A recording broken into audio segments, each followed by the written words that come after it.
getting into a space now where I feel like I need to add my testimony and my experiences to, help someone else out.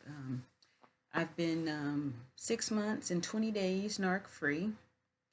And today is the first day that I actually felt like I had the strength to put out a video, which you'll see that maybe 45 minutes ago I posted my very first one, and it was how 6 tips on how to escape narcissistic abuse. So what I wanted to do coming back was to kind of elaborate a little bit on some of the techniques that I used or strategies that I incorporated, which helped me to be able to get the 6 months under my behind me, the first 6 months, which is really tough because and I'm not gonna lie, it was very difficult, and a lot of us are um, unfortunately have went back, and this isn't the first time that we've gone through the cycle with these narcs where they idealize, devalue, and discard. This whole break up to make up type thing. And so I want to tell you how I was able to get 6 months and be narc free. Okay, so the first step was when I was making my exit strategy. I continue to every day keep watching, these YouTube videos about narcissists, different things that they do. I was just, validating the things that was going on in my life, and what was happening. And then as I understood that there's no help for the narc, that there's no way to change them, you can't love them better, that it is what it is. So I had to accept that I had fallen in love with a fake person, like the person that was all up in my face and portraying himself as my soulmate was a phony, fake imposter, not even a real person. And looking back on it now, it's almost laughable at how how how I could have actually even fallen for it. Like now I look back, I'm like, it was fool's gold from the beginning. Yeah. Okay, so anyway, while I'm going through the this exit strategy, I was preparing myself. So what I did was when I had all my ducks in a row, I knew that I was going to be changing jobs.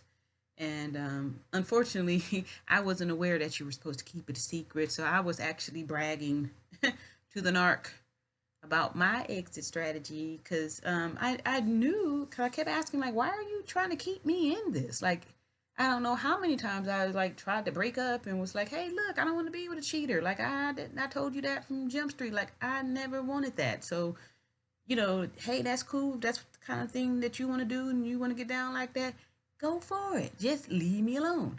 But unfortunately, before the narc can feel satisfied, they've got to pull you through and they got to treat you like crap. Otherwise, it's just not fun for them. So they're going to, feel good at your expense, right? So, let me get back on the subject here because I can go on for a long time talking about this whole creatures. Anyway, so I was bragging about it, saying that, okay, I knew that the only reason why I was still in there was because he would do the whole little smoke and mirrors, like, look over here while you go, poke me in the eye over there.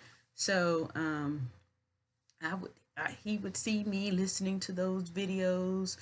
I'd be at work because we work together. I'd have my earbuds in, listening to these little how to, spot or knock and all this stuff. So he was still always trying to convince me that that wasn't him.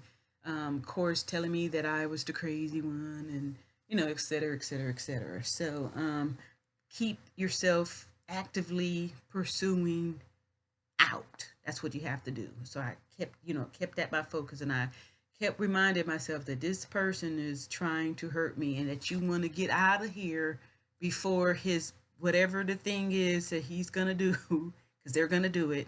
happens. Like, at least if you could be, far away, it won't hurt as much. Because I already knew it was going to be very uncomfortable because I had opened myself up and I was serious. I mean, I was for real.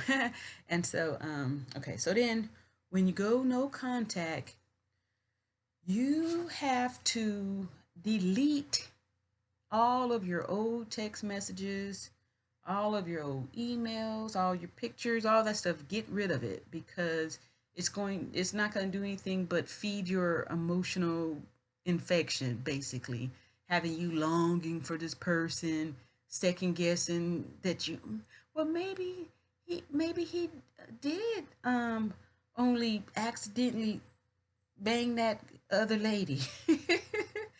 Maybe it was, maybe he couldn't help it. You know what I mean? You start making excuses.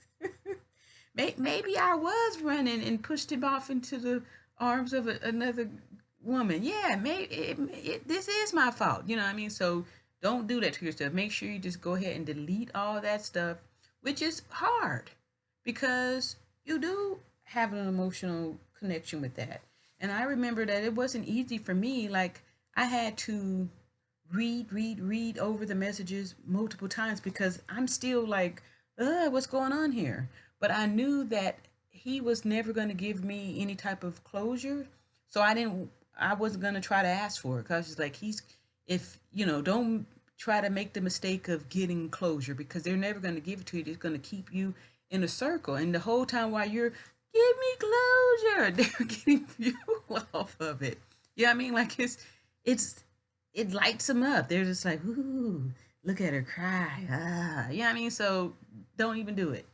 Just go on and delete that crap. That way you won't open yourself up to get infected again by reading over the nice text or even getting angry or reading over the mean text, like, or trying to defend, like, hey, I never did that, because they accuse you of stuff that they did because they want you on that defensive mode.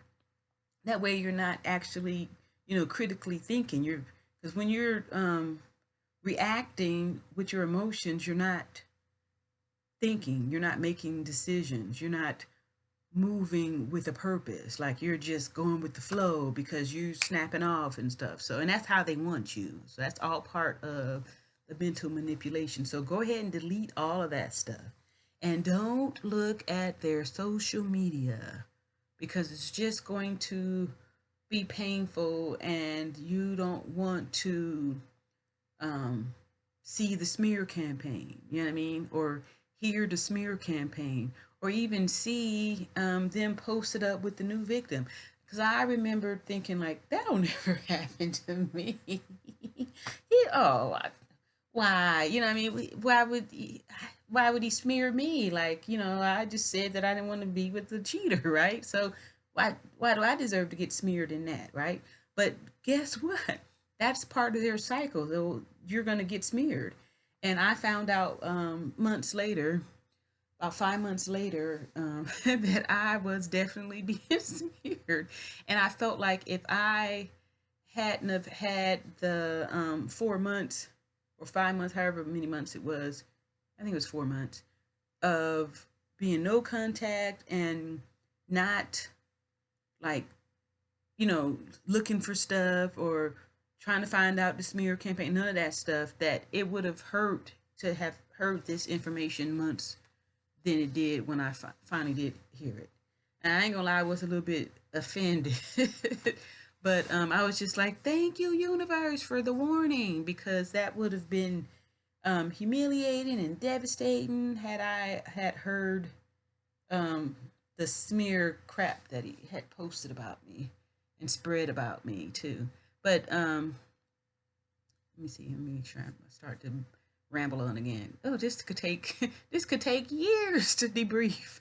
so so I had to end up blocking myself too, so I wouldn't be looking in on the Facebook and stuff. 'Cause at first I was just like, well, he's blocked from mine, but I'm still gonna peek over here to make sure I'm not being smeared and stuff.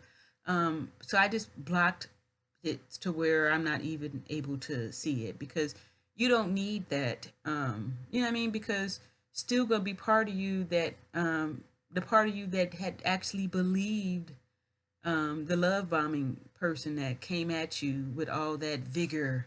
You know what I mean? You have to realize that you were targeted. So, you didn't even have, it wasn't even a fair, it wasn't fair from the beginning. Like they knew from the beginning that they didn't really give a crap about you, that you were just, you're just pretty much a prop in their show about themselves. Um, Keep the distance. Like I said, make sure that you are checking checking your surroundings, like, you know what I mean, checking yourself to see what's going on. Like I made sure I took myself off to dinner multiple times so I wouldn't be feeling like, oh well, he used to take me out to eat all the time. No, do for yourself so you won't feel like you need that narc to validate you for anything. So oh, here we go again. um I know I'm gonna cut it off now because it's it's taking forever, but I've got so much more to talk about, and please leave comments and questions, and that way I can go on and give more personal experience to give understanding on different narc terms, or if you're not really sure on some things, like just let me know. I'd love to share my experiences to even just help one person, because these narcs is like going crazy. And then as you like really invest your time, you'll start to discover that you probably have been a victim of abuse your whole life. You perhaps might even be the scapegoat, as I found out I was, just maybe a few weeks ago and stuff. So I'm dealing with that. So it's like, it's a cleaning out process. You know what I mean? It's a cleansing process, and it's not easy, because you may have to, not may have to, but once you find out that someone's a narcissist, you've got to cut them out of your life, and it doesn't matter who they are, daddy, mama, sister, brother, kids. You know what I mean? If they're adults, you don't have no choice. If they minors, you still got to take their crap until they grow up, and then you can get away from them too, because there's some crazy narc kids out there too that did damage to their parents. So we have to protect ourselves, and you're the only keeper of your own life, physically and stuff. So make sure that you value yourself, and stay safe and narcissistic free. And I'll be back shortly with another video. Have a good narc free day.